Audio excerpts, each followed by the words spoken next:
just driving through Austin, for some reason, it struck me how different the world looks from the natural world. And that 100 years ago, I mean, way out here, it looks a lot like it's always looked, but all the city that we had to come through, it's just everything is changing, and it's changing really fast. And all of the physical things that we're watching are just a shadow of what's going on with human beings, with society, with relationships, with children, everything. And some of us, basically, have come into the planet at this time, and I count all of you among that, with an understanding of where we're trying to go and some insight about how we're going to get there. But we also share the planet with a lot of people who are quite determined that where we're going to go in the future is toward the past. And there's just a tremendous conflict going on right now between those who see what the future is and those who are determined that the future has to look like the past. And they're just trying to turn the clock back in every possible way. And as it happens, a lot of those people have a lot of material power, whether it's money or armaments or governments or whatever it is. But it's really almost simultaneously almost two races that have nothing to do with our physical bodies, but just two races of consciousness, two totally different vibrations. And those of us who are building the future, and we don't have to be self-important about it, it's just self-evident. My own spiritual history, as briefly as Jared said it, I was always intensely interested in deep questions from at my smallest age. I was born into a family that was intellectually developed, and so it wasn't. I didn't grow up in a shallow way, but nonetheless, nobody, not my parents, not my teachers, nobody around me, seemed to care about what I cared about. What I cared about was, how do you find happiness? How do you avoid suffering?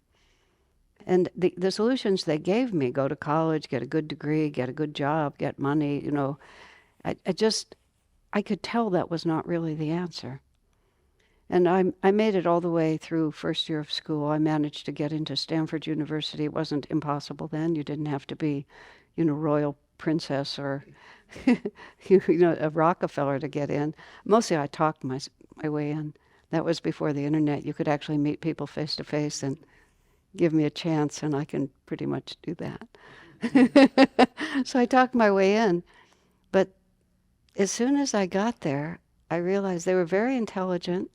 They also had enormous amounts of knowledge about things that were important to them. But I didn't find an ounce of wisdom. And it was deeply distressing to me, because to a certain extent I'd held on, when I get to a fine university, which was in my genetics to be able to do that. But I didn't meet any wisdom. So I paid attention for about 2 weeks. And Stanford's in Palo Alto, and I'm proud to say, I know I'm dating myself. You might not even feel this like I feel this, but the Grateful Dead was just forming right at that time, right there in that place. And so every Friday and often on Saturday, they were playing somewhere, but they were playing in somebody's cabin or out in the woods. They weren't what they were. And so every Friday or Saturday, I'd just go and spend the night, spend the evening with them, and then I flunked out, One of my English teachers, God bless him, he was at one of those parties. Our teachers were just a few years older than us. He was at one of those parties. He was a little drunk, and he was saying to me, "I didn't want to flunk you," he said. And then he would say, "You're a bright girl." He said, "But you never came to class." I said, "It's all right, Steve. It's okay." I didn't have the concept of how much my parents' money I was wasting. I was not aware enough. So, I tried to make peace with this poor drunken, English professor, that he had to flunk me because I never came to class. What could he do? But as soon as I finished with that 1 year, I fell in with a group of people. This is when people were just starting to smoke marijuana and take LSD. This is my vintage, my tribe. And just cracking the whole story, just cracking it to pieces. I went into that scene for a while because we all did. And then until I realized every time I took any kind of mind-altering drug, I basically spent the entire time waiting for it to wear off. And at a certain point, it occurred to me that there was a contradiction going on here and that maybe I ought not to get myself in that. I liked my brain. I didn't like my brain going goofy. But I have to say, before my family, we never drank. I never even had a sip of beer. The first thing I did to change my consciousness was one hell of a dose of LSD. It was the first time I'd ever done anything. I didn't know, why not? If we're going to do it, let's just do it. But I vividly remember watching the furniture dissolve into light. And it just, like, all of a sudden, the whole world around me just dissolved into light. I know psychedelics have entered a new era, and there's a lot of things going on, which I'm not talking about. I'm talking about being a hippie in San Francisco. But I watched the room dissolve into light. And when it finally wore off, and I was back to myself, I realized, change your consciousness, and literally the entire universe changes. That the only reason that I usually couldn't see things dissolving into light because my consciousness is not refined enough to see it. The drug, and we can talk about whether it was real or not real, but it was real enough that from that point I knew that the question was consciousness, and I'd never been able to get there before. I just couldn't get there before. So from that point on, it was all about consciousness to me. And it cycled through drugs. But after I got out of college, that first week after college was over, I found people who were thinking about consciousness in terms of consciousness and not just in terms of drugs. And that meant the teachings from India, because that's where it was. And in the San Francisco Bay Area, which I was still associated there, it was just sweeping in. All the teachers were coming from India, all of this, Baba Ram Dass, Richard Alpert, Timothy Leary, the whole scene. Everybody was now talking about consciousness. And I was given a book by Swami Vivekananda, who was a disciple of an avatar in the 1800s named Ramakrishna. These are very, however you would say it, these are the very cream of these kind of teachers, both of whom were out of the body by that point. I was handed the book by Vivekananda, who was very intellectually oriented, which suited me. That was my nature also. I just remember opening the book and feeling like, this is it. This is what I've been looking for. I'm not alone. Everybody else is talking. There's a whole universe. It happened to be on the other side of the world. But they all are talking about this. And that book said three things to me. It said, perfect love casts out all fear. Many years later, I realized that was St. John in the Bible. But I thought Vivekananda said it. I thought that was great. Perfect love casts out all fear. And that's odd. I can't think of the third one. But the second one was, don't think about yourself and you'll be happy. Okay, I'm 18. This was my actual first response. What else is there to think about? And I wasn't selfish, because I'm not. I was born generous. It's just always been more fun to be generous than to be selfish. But I always knew where I stood. I was always calculating my own position. Mostly I was calculating my own position to have more fun. And what I thought was fun was not evil. But the very idea that I could transcend this limited identification was just absolutely mind-blowing, to use the term of art of that time. It just completely blew my mind. And because Ramakrishna's teaching was so refined, I really started at the top. I didn't work up from people who were guessing. Everybody's sincere, but you're standing here and you talk about the view that you can see. But there can be a whole lot above you, and you talk about what you know. But when you start with Ramakrishna, who's a God realized, master of an extraordinary order, I started right there. And I spent the next 3 years just trying to understand it. And I was in a coterie of people, and we were all, intensely focused on doing this.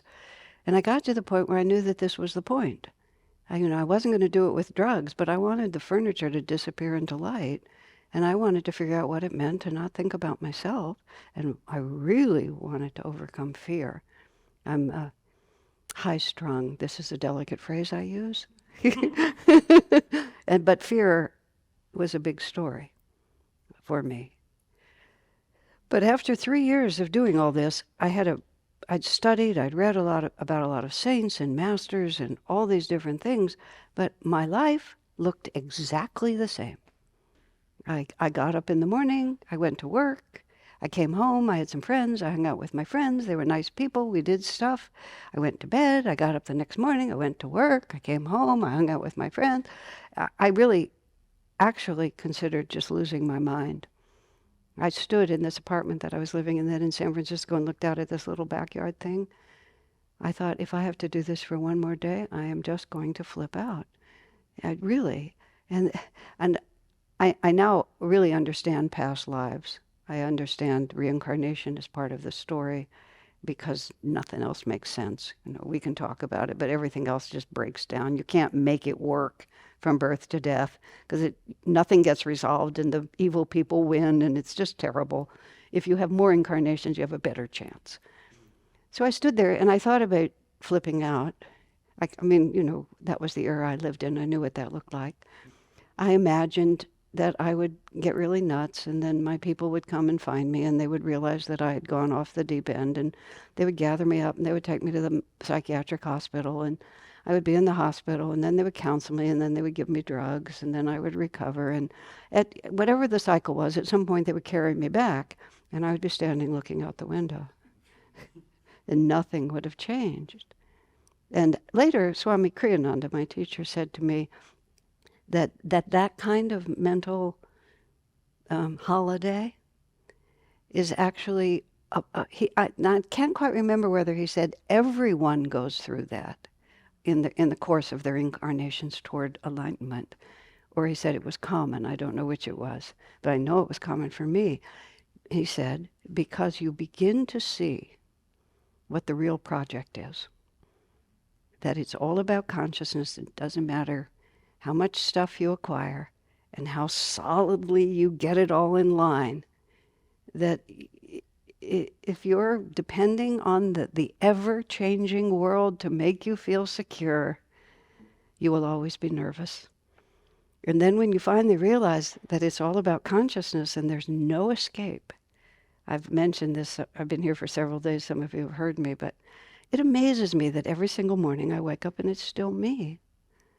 Even if somebody you really love is in the bed next to you, you're not them, you're always yourself. Now, does that sound as weird to you as it sounds to me? But I know that I've slipped.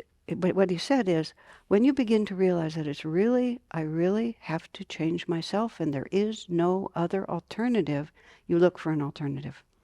And one of those alternatives is just to go into a completely subjective world. I will just step away from this objective reality and I will declare it for myself. Because that's what it is to be mentally unbalanced. And it's understandable. It's a panic reaction. And then you start self-declaring it, but it doesn't match. And because if you really live in reality as it is and realize you have to change yourself to really find true happiness, it's a big job. Isn't there an alternative? So I decided not to do that this time. I think I've done it lots of times. I've always had great sympathy for mental illness. We have sympathy for that which we remember. But I didn't do it. But, they say, when your energy is really focused, then you magnetize a response. And so right then, a friend of mine, a woman who's still a friend to whom I owe everything, Swami Kriyananda, he's an American man with an Indian name, but he grew up in Europe, but he's American. And he was a direct disciple of Yogananda. In 1948, Yogananda died in 1952. In 1946, Yogananda published the first edition of Autobiography of a Yogi. And in the world that I live in, where everybody's thinking about yoga and all of that, almost everyone has read Autobiography of a Yogi, even if they never did anything with it. And if you haven't, I highly encourage you to. It just helped launch and continues to define and guide the future. Essentially, he's just laid out the future in terms of consciousness and our relationship to God and to a greater reality, just moving us from here to there. And in 1948, Kriyananda was 22 years old. He was in New York City. He'd already dropped out of college. He'd planned to be a playwright. He'd already dropped out of being a playwright because he felt he didn't know anything. So he needed to know something before he could share something. He read Autobiography of a Yogi. He stayed up practically all day and all night reading it. He got on a bus in New York City, went to Los Angeles where Yogananda was, found himself in front of him, knelt in front of him and said, "I want to be your disciple." And Yogananda blessed him as a disciple, initiated him as a monk, and just took him in. Swami said afterwards, "I accepted Yogananda's wisdom unhesitatingly because of the intuitive recognition." But the interesting thing, he said, I didn't accept it unquestioningly, which actually became my motto later, meaning he also respected himself.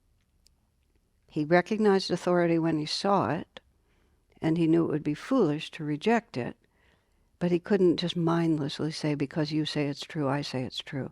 It had to fit. And when I was 22, 1969, just before Thanksgiving, my friend said to me, in San Francisco, "I've met a true teacher, and I think you'll like him." Like that. And as it happened, it was back on the Stanford campus, a fraternity there. And this is 1969, woo, lots is happening. So they invite the Swami. This is like the exotic thing. And they have this big party tent. They invite him into the party tent. And he gives this talk. He walks into the room. He didn't even speak. He just walked into the room. And I said, "This is it." And it wasn't like, "This is my teacher," per se, although that was the implication. It was, "This is the first human being I have ever met that I want to be like." And there were lovely people in my life, but none of them had what I knew was possible. That's the only way I can say it. And I don't even know what I was looking at. I was looking at joy. I was looking at freedom. I was looking at power, but power for good. And I also realized later, I was looking at an aura, and I'm not one who sees aura per se, but I feel a lot of things. Everybody has an aura, but most of our auras have an edge. It's like we have so much magnetism and it goes to a certain distance. Some people have very small auras, somebody have a bigger one. His aura had no limit. He just walked into the room and he filled the room. And I was with friends who wanted to see him, but not all that much, so we were in the last row. They were a little more protective. But he started talking, he was right there. And that's when I sort of began to understand what I was dealing with. I made a decision, this is it for me. And, hallelujah, praise the Lord, he was starting a community. And it was up in the mountains of Sierra Nevada, 4 hours from the city where we were. He was inviting people to come and live there. And they had a retreat, a place. So I had the opportunity to learn, the opportunity to change my life, and the opportunity to help people, which was fundamental. That was part of my despair.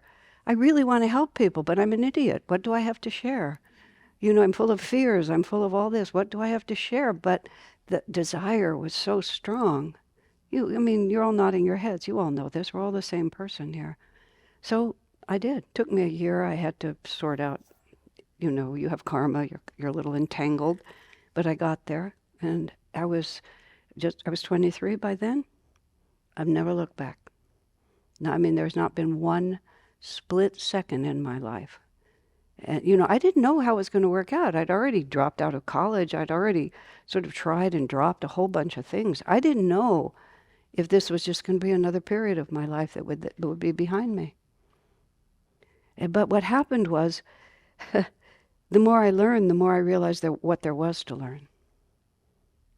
And so, I grew up in El Paso, Texas, actually, and I was there till I was 15. My dad got stationed at the Army base there during the war, and by the time it was over, my brother was already there, and my mother was hunkered down a little. So it took us a while to get out, 15 years for me.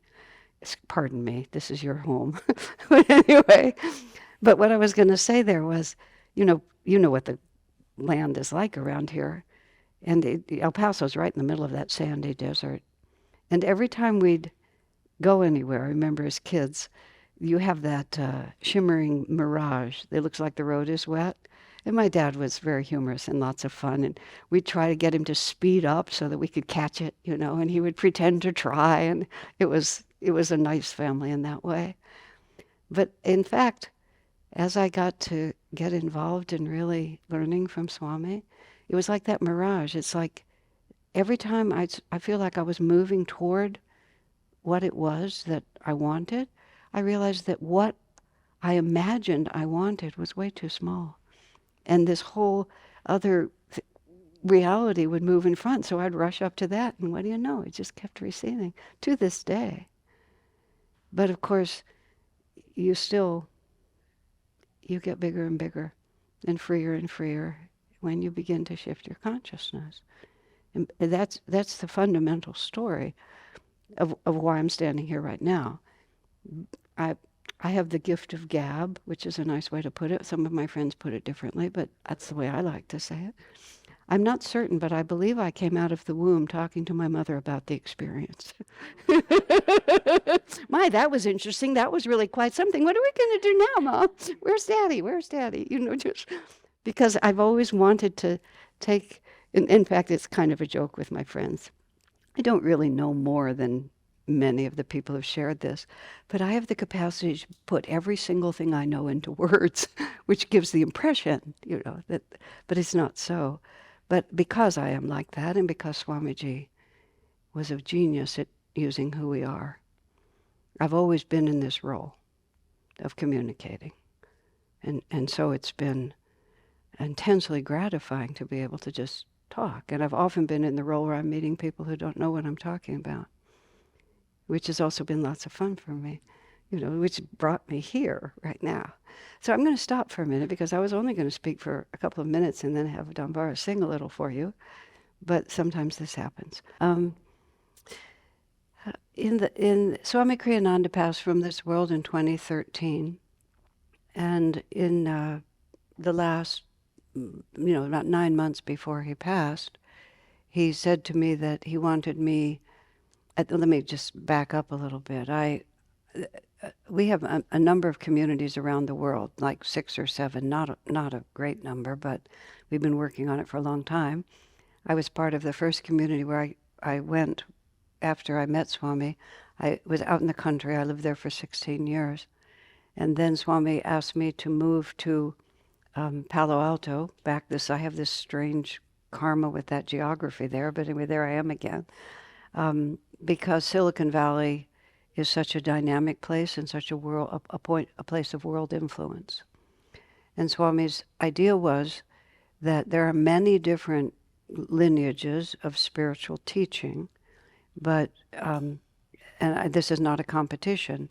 Yogananda's teachings are particularly well suited to our times, particularly well suited because he came from India and spent his whole life in the U.S.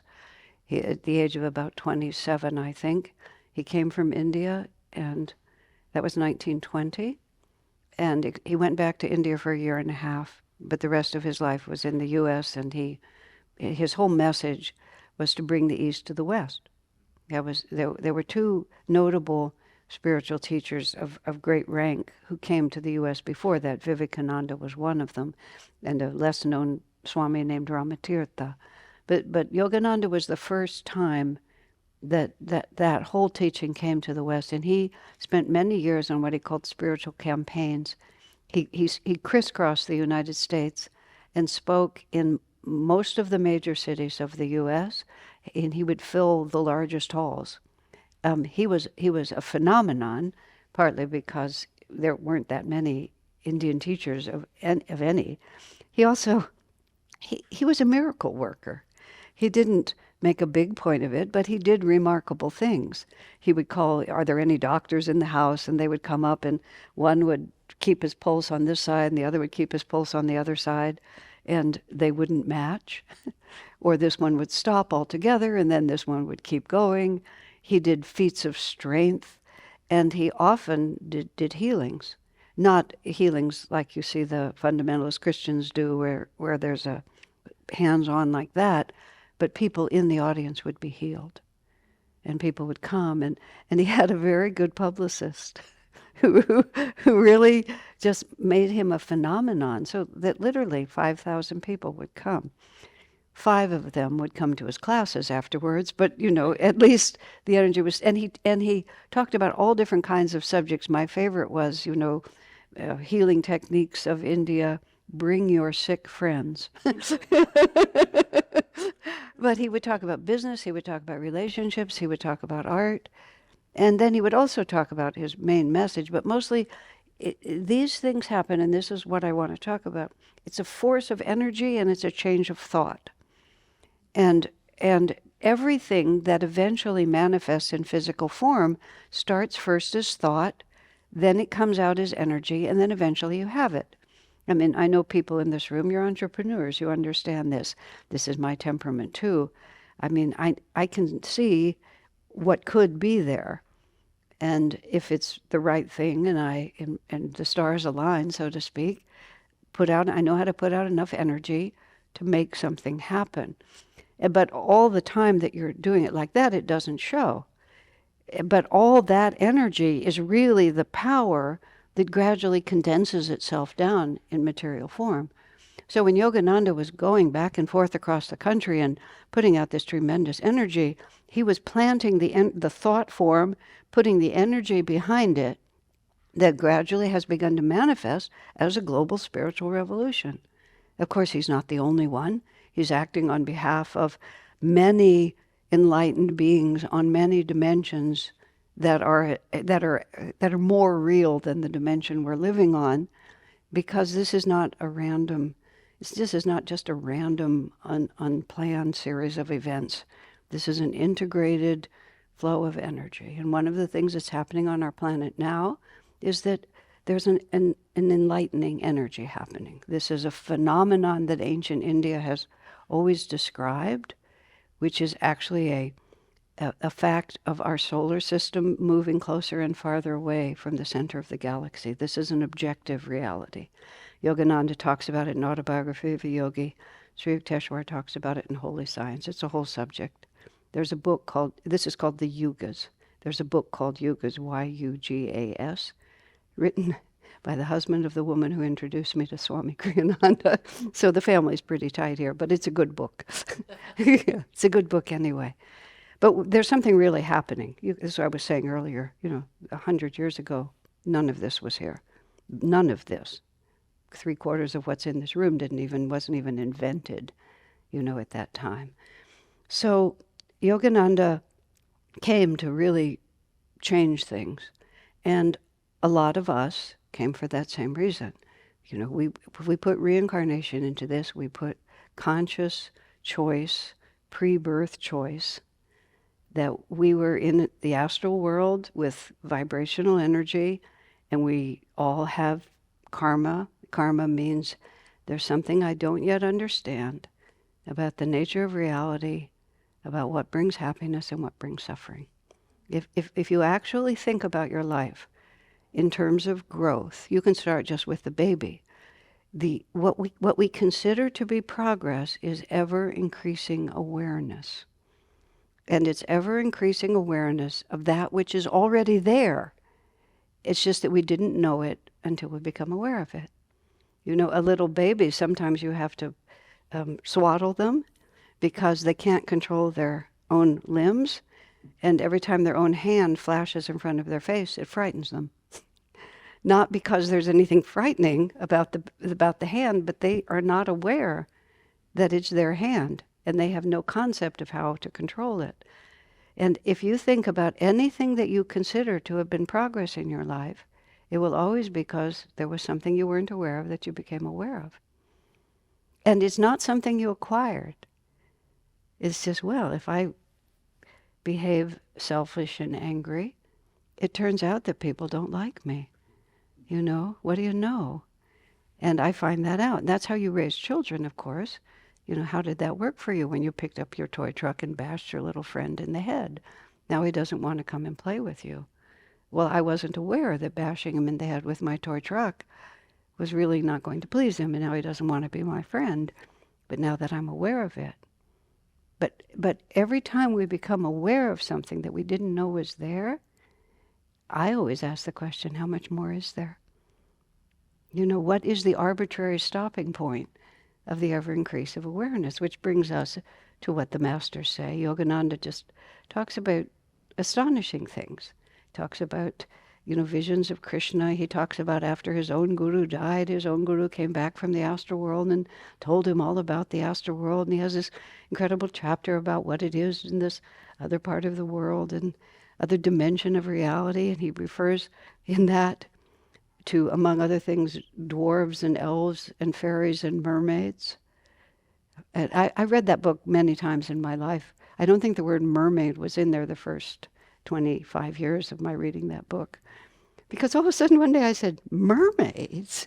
You know, mermaids? I actually said to Swamiji, have all of us been mermaids? You know, like in order to reach enlightenment, do we all have to also be mermaids? Swami confessed that he wasn't real clear on the point either. And then he suggested that it was, and I'll just quote, a separate line of development. I said, okay, then, does that mean that there's fully God-realized mermaids who come back as avatars to the undersea world?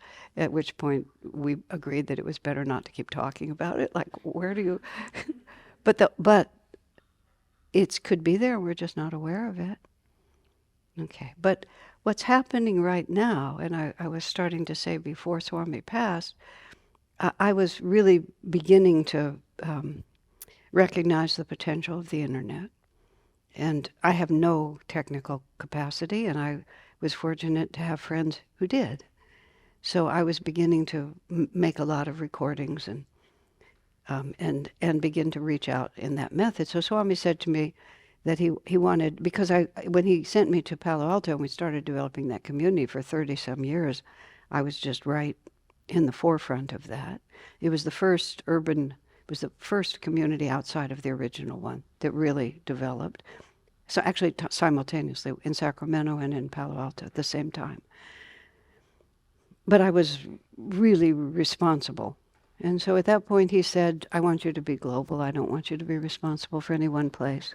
And there is a wonderful woman named Shanti Rubenstone, who he said, give her your responsibilities and go on. I said, sir, I'm already being global from my living room. And he said, no, you have to go out and meet people. It took me a number of years. I had a really big book to write before I could do it. But here's the end point of it. Now I've traveled an enormous amount, especially in the last 4 years or so, since whenever COVID ended. We actually, some of you have heard this, but we've been to 50 cities in 23 countries, 24 if you count Texas as a separate country. We were having a discussion this morning about whether it is or not. And I realized that we are a global, I don't know what to call us, tribe is perhaps the right word. We are a global tribe who incarnated on this planet together for one purpose, which is for the future.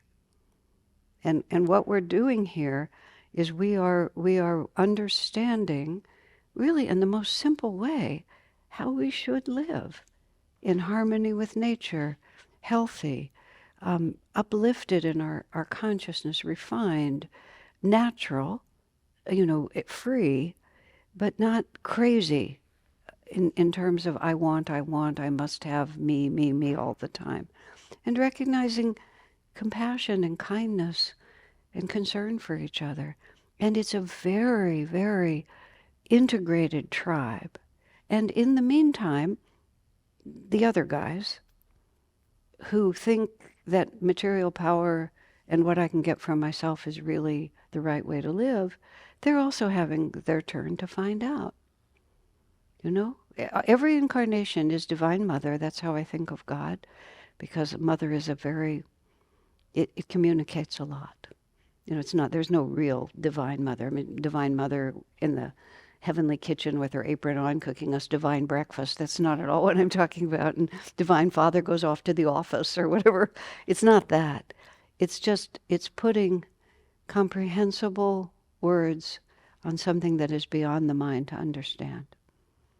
So if we think of the divine as something distant from us, or even worse, something to be afraid of, then we're always going to be closing ourselves in. And what we really want is to enter, is to escape from the small identification into understanding who we are in a cosmic sense. You never cease being yourself. Swami Kriyananda said it perfectly. He said, I never identify as Swami Kriyananda, but I understand that Kriyananda is an event for which I am responsible. Because you have to be responsible. Somebody has to feed it. Somebody has to take care of it. Somebody has to love the people that are close to it. All of that is necessary. But it's a little bit like, this is me. And we walk around the world like this. And if this is the totality of who I am, then you can see that you might peek a little bit, but you can hardly see anything. Whereas even if that's still there, if you hold it at an appropriate distance, then it lives in a context. And see what the difficulty we're seeing, but everything that we understand, that we just take as instinctively true. I said I was always generous when I was a child. I just was. I already knew that hoarding and selfishness was not going to take me anywhere. I don't know how I knew it. I just knew. Then I learned about reincarnation. Then I learned about how the consciousness is continuous and how the chakra system stores what we learn, how the energy body goes on, and then the energy body takes another physical body. I mean, the metaphysics of it are extremely precise and very satisfying once you get it clear. But Divine Mother allows us to learn. Just like a good mother allows her children to learn. A lot of helicopter parenting or whatever sometimes people call it, instead of raising strong people, they're too protected. They're not being allowed to learn. And we don't learn from being told, and we don't learn from being suppressed. We learn from having the opportunity to find out. And so that's why we have to incarnate over and over, because we keep testing it. So, but we're all equally loved by Divine Mother. Just like a mother loves all her children, sometimes she likes the naughty ones especially, because the naughty ones need more help. So we're at a time, a very tumultuous time, and Yogananda and many others predicted very tumultuous times, but you don't need a prophet, just look out the window. Where is all of this going? You can see the momentum. And he said, it's going to get worse before it gets better, but then it's going to get a lot better. Because a time like this is a really good time for confused, naughty people to have an opportunity to find out. How's that working for you? Well, you blew up a few countries and killed a few 100 million people. Did that make you happy? And of course, the karmic consequences of that will then also be acted out on them. And how does it feel to be on the receiving end? But everything you had the chance to find out. And that's why we're here now, because we're in the astral world, and planet Earth is going to have a really hard time, and we need some visionaries there to plant the seeds that'll begin to sprout, that'll blossom into a forest of goodness after. And right now all the news is with the naughty ones, and they don't even know we're here.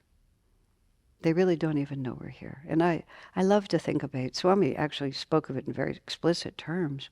If there is, for example, nuclear war or many other things that might happen, whatever happens, however the change takes place, he said also, you should know, he specifically said, Yogananda said many times, America has very good karma.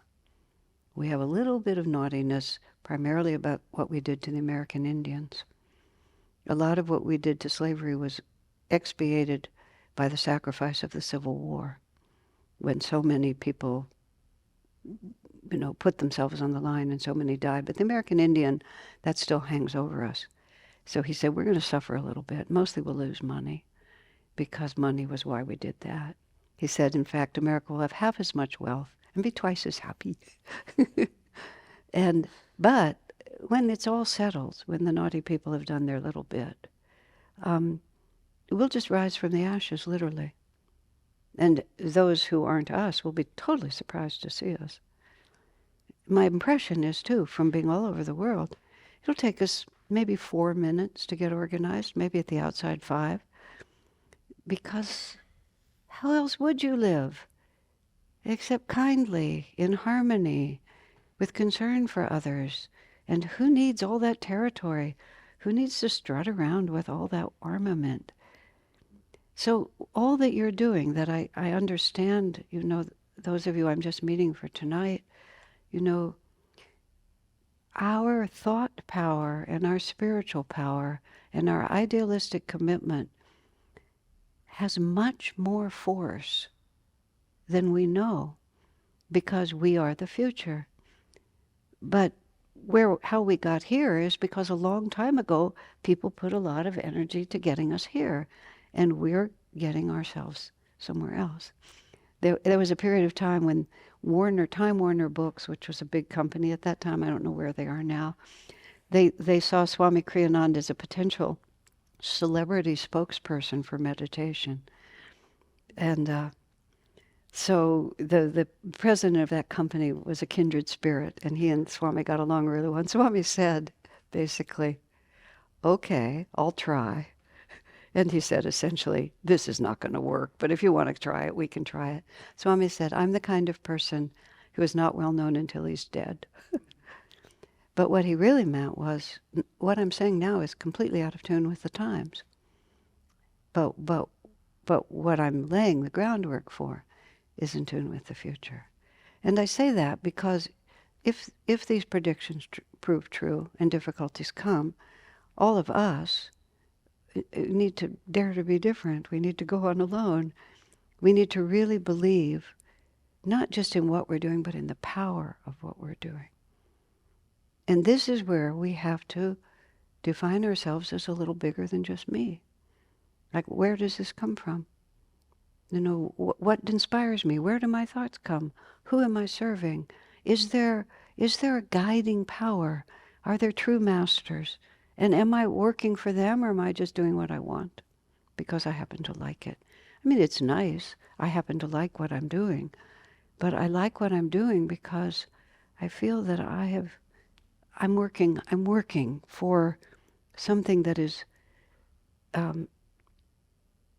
just much more in tune with a flow of divine energy. And oddly, I've inherited from Swamiji this sort of, like, everywhere I go, I'm telling people that the end of the world is coming. I tend to say it rather cheerfully. Like, there's a lot that I would really like to see just fall into the ocean. I don't mean people, but just what are they thinking? And how is that working for them? Peyton and I were talking about her work, trying to educate young girls and teach them about their own bodies as they grow into womanhood and all of that. Yes, yes, yes, yes. Each of us we find our little spot. And most importantly, our thoughts have power. And there is a tremendous energy going around to divide us and make us angry. And our primary job is not to be influenced by that. And I don't mean by that we just become a nothing and we don't have a point of view and that we don't stand up for what we think. It's not, spirituality is not just being nice. Spirituality is anchoring yourself in the divine power and in the greatness of spirit, and standing in that, come what may. And so, in that, Anandamoyi Ma was a great woman saint of India. She died in 1982, I think. Very powerful, small, beautiful woman, very powerful woman. And she would say, what comes of itself, let it come. And then someone said to her, well, then, if people try to do bad things, you just let them. And then she said it like this, let them try. But because that's what she had in her, now is the time to go deep. Now is the time to really anchor ourselves and to be very, very conscious of not getting swept in, but standing, planting seeds that are planted in divine love, which is a great power. The power of divine love is let them try. But nonetheless, it's standing in that. So, Divine Mother brought me here to speak to you all, and I've had a great time meeting you. It's been so much fun already. So I would suggest that Dambar give us a little more music, and then we can just talk informally if you like. Does that work for you? Okay. Thank you all very much for having me here. Where we were living and founded the first community was a sort of just a backwater place outside the town of Nevada City, 20 miles out of town. And it was a time a lot of other people were going back to the land at that time, and most of our neighbors were growing marijuana illegally. That was their whole economy.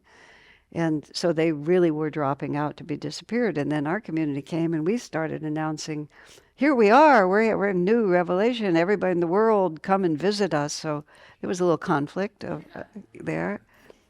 And so it began to center in on the fact that we had this big we were sort of a rural area, and we had this big mailbox on the street, on the country road right there, and our road leading in.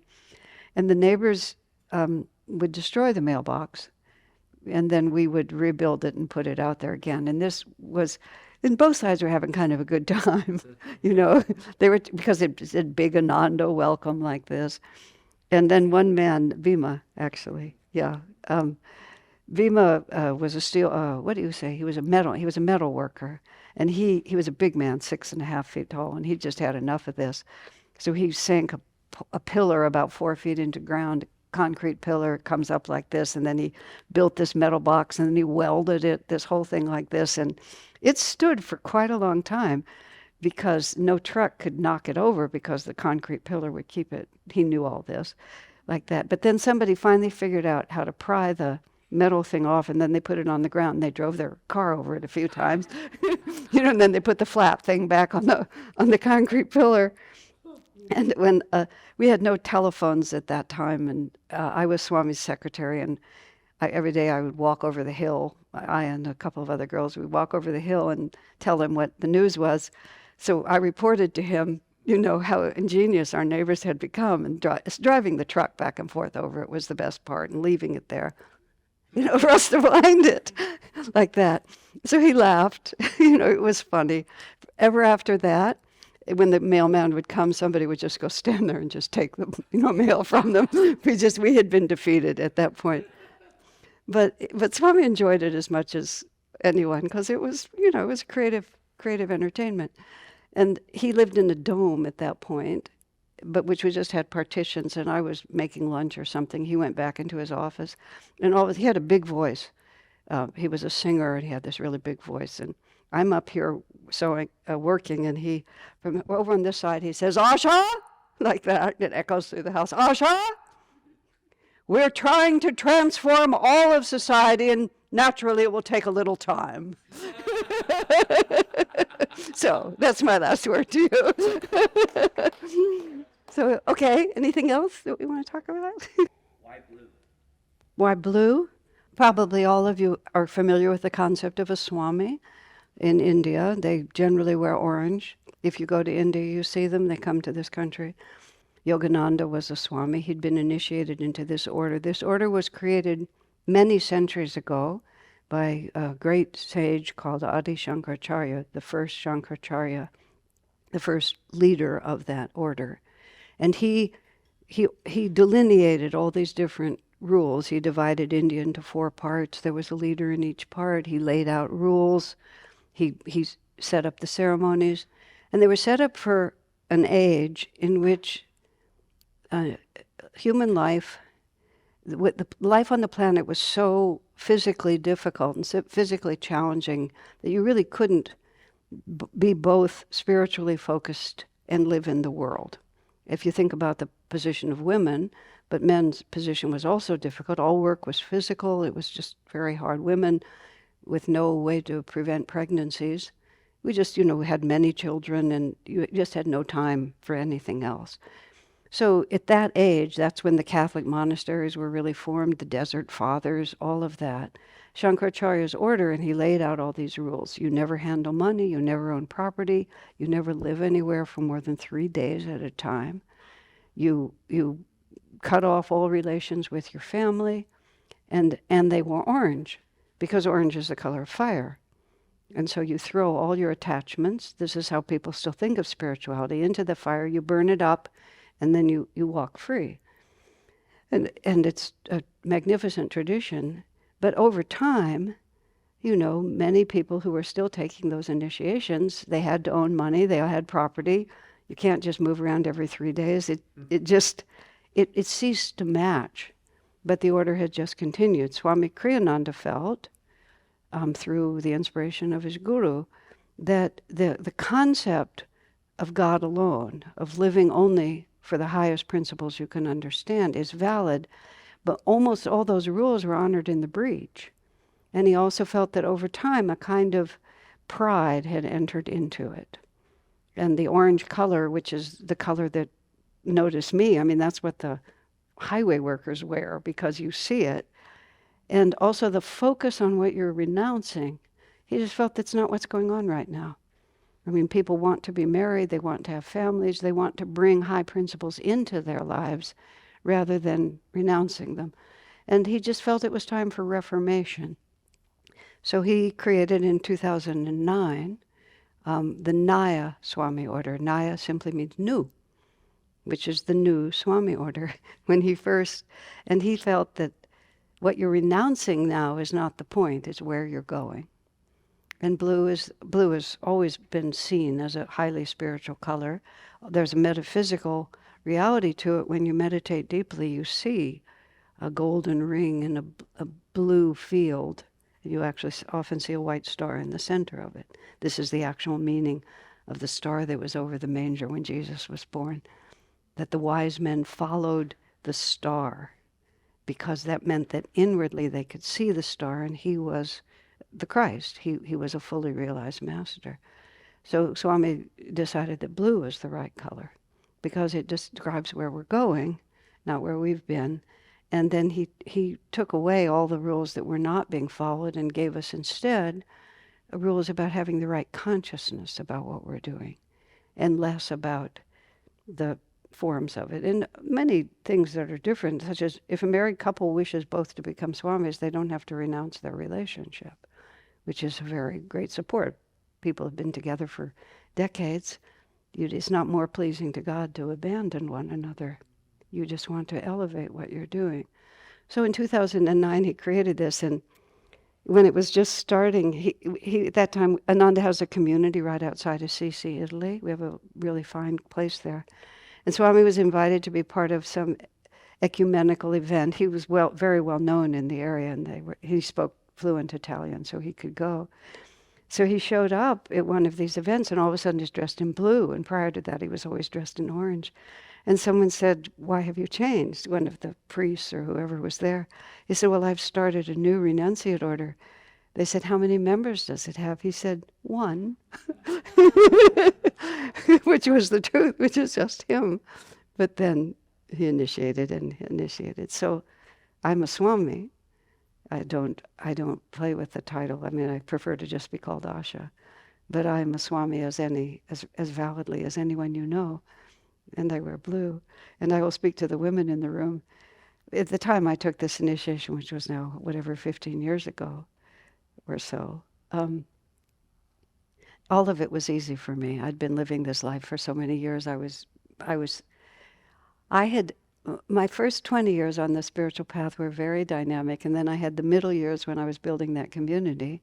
And now I was facing the years of 60 to 80. I'm not yet talking to the women, I'm talking to everyone. I was very concerned how I was going to make those years as dynamic as the 40 that came before. And then he offered this initiation, and I was extremely happy to embrace it. except for one thing. I had so many beautiful clothes. I mean, none of it bothered me except my wardrobe. It only took me 3 or 4 days, but it really took me 3 or 4 days.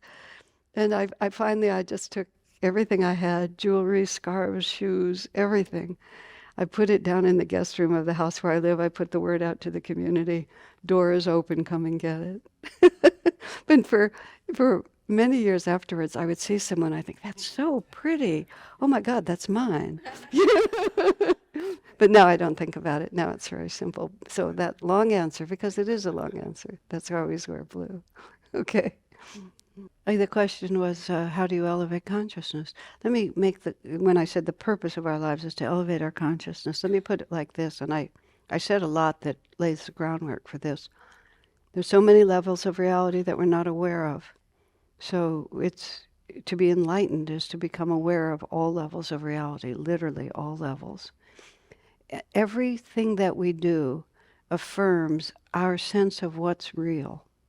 You know, it's like we all feel we need to eat, we have to cover ourselves when we're cold. I have to protect myself from your unkind words. I have a right to be angry at you. I profoundly love you. We're always just moving because of what we think is real. I need to be afraid because I might be hurt, or I recognize that God is in charge, and why do I fear anything? Perfect love casts out all fear. So what the process of many incarnations is to gradually become more and more aware of more and more refined levels of reality and a more expansive sense of who I am. Am I just a body? Am I just the one that I'm in now? Have I been in many bodies? Am I an instrument of God? Is there a loving God in the world? Do I need to be afraid? Do I need to protect myself? The chakras through the body, there's many explanations for this. Each of them represents a necessary quality to be a balanced, happy human being. And the first chakra is where I'll just spend very briefly on this. This is a huge subject. I have a YouTube channel. I have so many talks on the YouTube channel. And if you just type in the word chakras, you can find at least 20 of them. Okay. The quality of the first chakra is security. Everybody needs security. The question is, where do I seek my security? And of course, because our senses focus outward, we tend to seek our security. Because this world seems so just big and solid. You know, we just kind of try to anchor ourselves down in this big solid thing around us. We build houses, we build big, beautiful houses. We use them generously or we use them selfishly, but we want money, we want somebody to love, we want to have progeny so that somebody will take care of us, so that, you know, where does our security come from? The difficulty is, it's really hard to hold the external world in place. We line it up and then the government does something stupid, or nature sends a wildfire and burns down everything you've been building, or you get a disease, you know. So we keep trying to get security because we must have security. Where does it come from? And in every incarnation, we affirm our sense of where security comes from, or where love comes from, or where personal power comes from, you know, each of the chakras. And as we have more and more experiences, I use the word, we expand, we elevate, we refine our understanding. And it doesn't mean that we don't participate in the world, but we participate from a different perspective. You know, I'm doing this because I'm not just trying to make this world work. I'm trying to put myself in harmony, and I'll point to the spiritual eye, in harmony with higher reality. And all of the energy runs through the chakras, but if we run it from our relationship with a greater reality, then our sense of security becomes because of that relationship. And that relationship is not ephemeral, that's eternal. Divine Mother's love for us is eternal. But if we're still afraid of this and afraid of that, I mean, for myself, I'm by no means God. Realize, I mean, it's a joke. But I'm a lot smarter and better off than I was when I started. Absolutely. But so every time I'm afraid of anything now, instead of trying to fix it so that it won't make me afraid, I just ask myself, Why am I afraid of anything? Do I actually think that anything that happens to me is outside the will of God? And that Divine Mother loves me? And even if it's tough, which it often is, it's for my own good. Just like a little child. You do say to Mommy, you don't know what you're talking about? Or do you respect and cooperate? And so over many lifetimes, we redefine reality. We just turn it. And how do you do that? You study. You try to find out what you don't already know. You look for those who you have reason to believe know what they're talking about. And I believe it's very important to think in terms of consistency with ancient teachings. I mean, nowadays, because people have so much access and people are so clever, they can present themselves in all kinds of ways. But what is your source? You know, just because you can string words together and are very good at tech, are you actually wise? And so this is where lineage is the phrase, or discipleship, or to true wisdom comes in. So you start exploring. And, you know, masters don't just walk around. You can't just order one or go down to Starbucks and, you know, and make a date with Christ at the table. You know, so what the ways we do learn is we learn from those who are practicing and trying. And the whole focus is we turn our sense of reality from the outside to the inside, which leads, of course, to yoga practice and to meditation above all, prayer and meditation. And learning meditation from someone who really understands in a way that actually cooperates with the way the chakras work and bring us into closer and closer attunement. And it's a long job, you know. When I first read Yogananda's work, he said, he used the phrase portable paradise. He was a very good wordsmith. He said, you have within you a portable paradise. I made this random decision when I was about 20 that it would take me 5 years to gain complete access to my portable paradise. I just made that up. You know, there was nothing anywhere. And to this day, I have no idea why I made that decision, but I did. But 5 years came and went, and just trust me, I knew where it was supposed to be located, but I did not have the key to get in. That's all I can say. So one thing you also realize is you really have to make a decision about how much faith you have and how hard you're willing to work on this. Because of the way the chakras work, there's all these energy vortices pulling us in lots of directions. So the first decision is even to care. And then the second decision is you begin to seek out anything that begins to move you. Maybe it's being out in nature, maybe it's music, maybe it's study. And ultimately it all has to lead to meditation because you have to turn your energy inward. And you find people, just like I did with Swami Kriyananda, who look like someone you would like to be. And then you try to find out what they're doing and why are they doing it. One of the great advantages of Ananda being as a community, functioning as a community, and Swami often said this, is if each one of us were spread out across the country or wherever they were, people would say, well, she's, you know, an unusual person. He's an unusual person.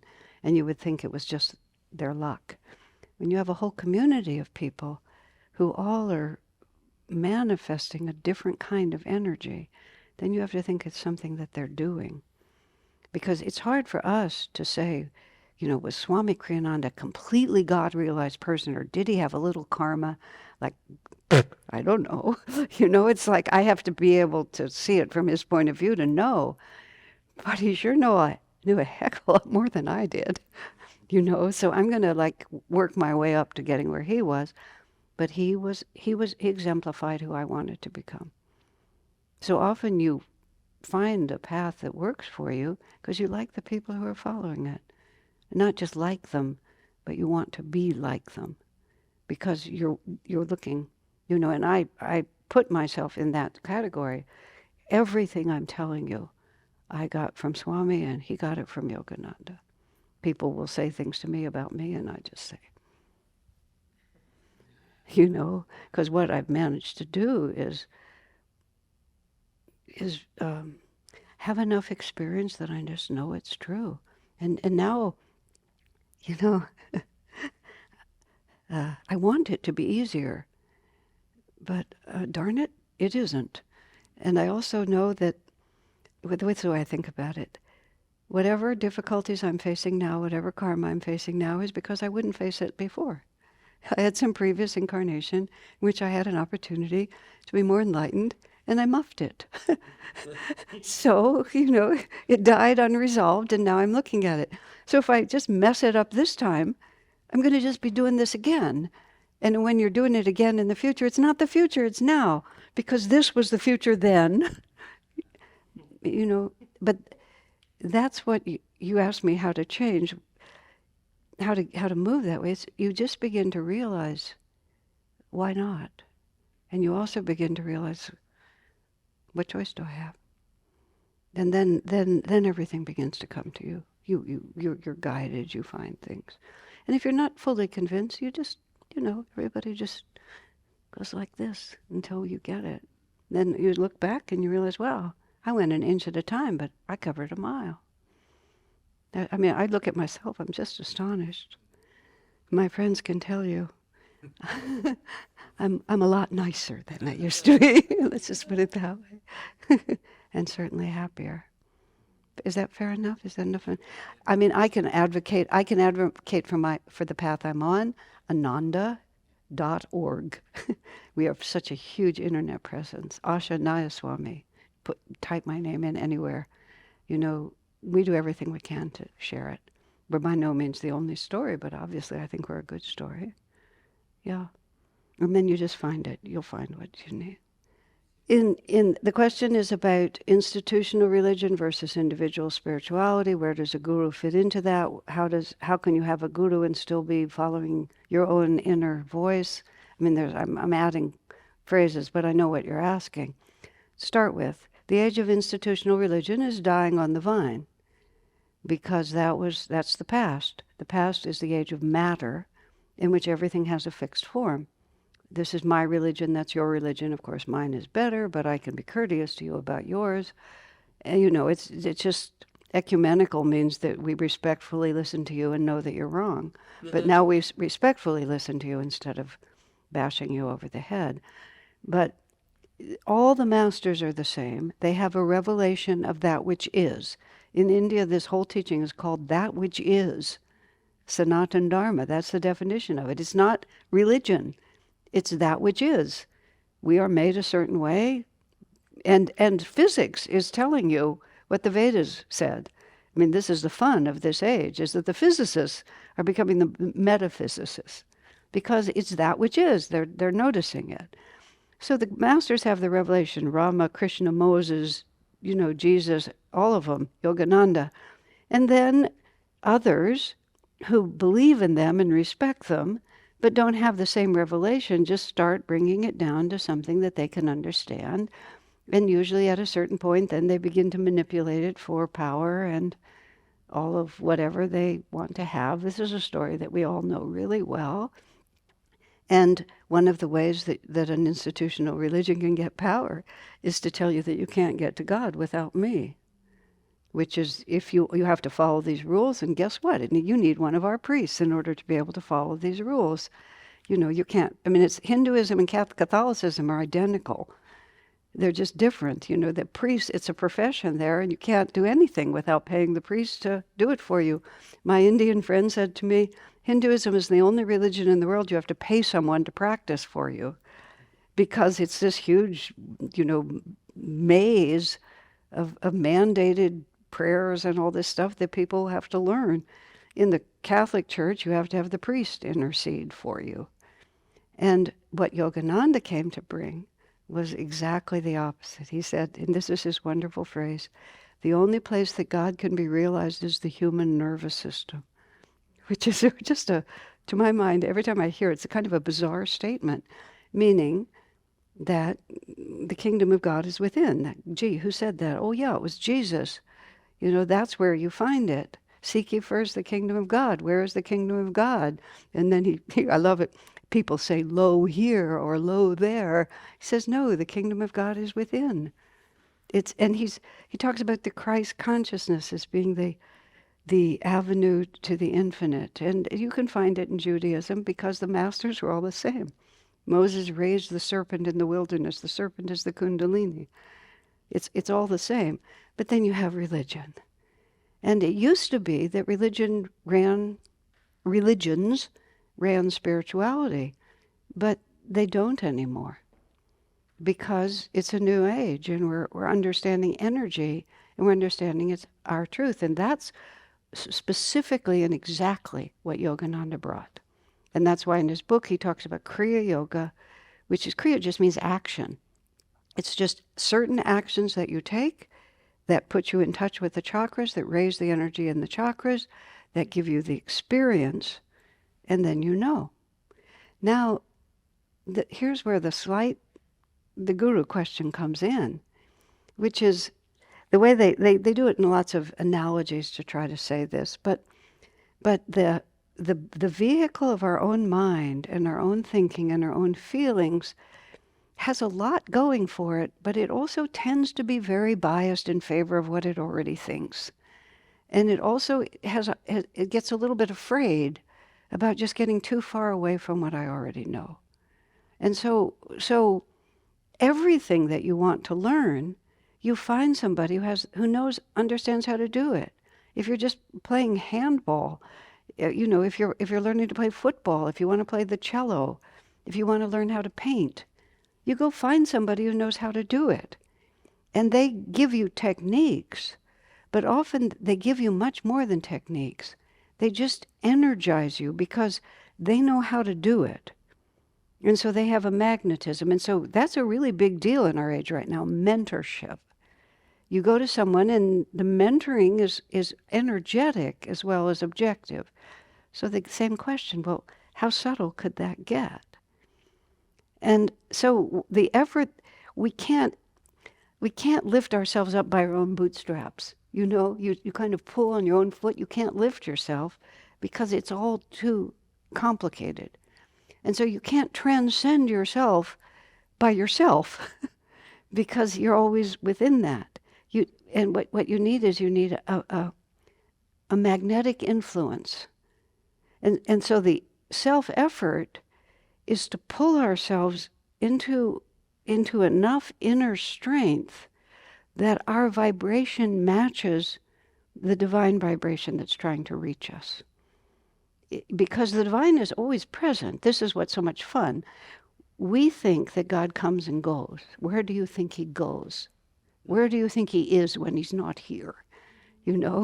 He's always here, but we're not aware enough to see it. But when I'm a mediocre singer, I'm not the worst, but I can't do what he can do even close. But if I'm in a choir, I can be in a choir if I have a good singer right here, because then I can hear it. And so I don't wander off into my own concept of what the notes are supposed to be, because I can attune myself. And then actually my voice is not bad, but I can't do it on my own. So that's why the word in yogic practice with the master is you try to attune yourself. Their vibration of consciousness is always radiating out, but we don't match it. We keep singing our own song. So what we do, what practice is to get yourself to shut up, basically, and just let go and be open to a transforming energy. And then the guru lifts you. But it's your voice and it's your effort that brought you to that point, because it's a magnetic influence. It's not a dominating influence. You understand? They're always loving, pulling us toward that love. But if we're so busy doing something else, the magnetism just goes right by us. If we decide this is really what I want, then all of a sudden we align, and then all of a sudden our voice breaks forward. I mean, literally in the choir sometimes. I haven't been recently, but I would just hear myself singing so well. And if I'd walked away, I wouldn't have been able to do it. If I had stuck with it, I would have gradually been able to do it alone. And that's exactly how the guru works. It's the strangest combination of self-effort, creativity, individuality, uniqueness, and respect for authority. Because you have to understand what that authority really is. which is why Christianity, which happens to be the most guru-oriented religion in the world, which is really ironic because they have been so prejudiced against, guru-oriented religions, but it's all about how Jesus saves us. Because he does. It's just completely true. He's not the only one who can save us. That's where they have a little bit of a mistake. But he does save us. But you have to open yourself. In other words, you can learn to sing them a note yourself, but you have to first find out what that note is. And being a disciple is going out of fashion in generational. I'm learning this from my friends. It's going out of fashion, and I don't think that's going to work out really well. Because then people are going to decide that whatever they happen to know is all there is to know. And with all due respect, that's not going to work out very well. We have to have humility. We have to recognize that we don't know everything. And you have to use your discretion. You have to use your common sense. But the net result, I speak for it because I have lived a disciple's life. It's very interesting. Very early on, Swami Kriyananda told me that he wanted me to write about him, a biography of him, and which I did. I have this giant book that I've written. It's pretty good, And so from the time he told me, which was like when I was 24, 25, I always had a pen and a paper with me to write things down. And he explained himself to me a great deal so that I would be able to do it. So I ended up with many file drawers full of notes, just endless numbers of notes, a lot of which went into this big book. But then I had all these other notes left over, and that's what I just recently have been working to make a second book. And it was very interesting for me because I started writing things down in the early 70s and all the way through to the end of his life. And I would read those things. It was so odd to me because that wasn't something Swami said. That was something that I am. And I realized to an extraordinary extent, my entire understanding of myself, well, I won't say, and to an extraordinary extent, I will simply say, my entire understanding of life and myself was what I learned from him. And what he taught me was what he learned from Yogananda. But I don't have any sense of it not being mine. Not even a smidgen. It is me. And it was so confusing. How could I have written that down? That's just who I am. It was extremely gratifying. And I'm, in every way, strong in myself and powerful in myself. But also simultaneously, I completely understand that I got it all from Kriyananda, from Master. So there's a mystery in there too. But I do not know how people are going to transcend their limitations if they just say, I don't want a guru, I don't want a teacher. I'll go out and get a teacher to tell me what clothes to wear, but I'm not going to get a teacher to help me transcend all my limitations. Anyway, here we are. Is that clear enough? But you also have to do it. You have to believe it. You have to experience it yourself. So you look at the fruit. Well, I'll go to that. And I know for you, perhaps the New Testament isn't the best, testimony, but he was a Jew. He was a rabbi. Yeah, he said, how can you tell a true prophet from a false? As he was asked. By their fruits. So just, look at the fruits wherever you find them and decide, is this convincing to me or not? Simple as that. Good tree gives good fruit.